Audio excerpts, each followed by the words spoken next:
Nimarli atumaphan Assam Sarkar pen Kedeng pon ARUNUDOI 3.0 Assam Chief Minister Dr. Himanta Biswa Sarma hin pen Ceremonial Launch along Pachetondun si Korkanthi constituency ke parlo Tekelangjun Saktikendra alongta bangso amai pedodun.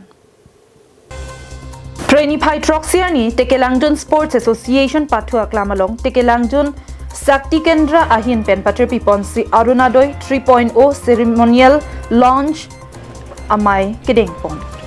ARUNUDOI 3.0 kangpu amai long kachetong dun Nimarli atumaphan kumadni jongsi aprang pen longbom sita non long tu thedet pulote prabjin pen arpuke pek pontang atumalong kahumri jiaphan than pon lapen kinang sot alu bank passbook Aadhaar card lapen ration card kachi sikpa meji aphan than teklar pon.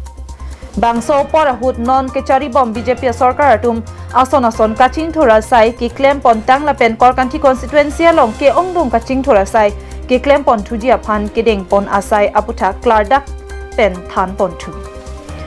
Lapen bangso mai long aluhi sarpo amana peng pen Karbiang Autonomous Council Speaker Raju Tiso kachetong dunalong Excise Development Board Chairman Sundar Singh Kramsa Samilangso IT DP Development Block BDO Junali Nath Barua Korkanthi BJP Mondal Committee Klembangphu Ajay Ingti Saktikendra Longki Teron Atumpen Kedanglok Tekelangjun Saktikendra ke parlo Longpho polling station amai phu Junbang lapen ARUNUDOI 3.0 beneficiary ani Marli atum ke ongdong aphai pen chetongdun.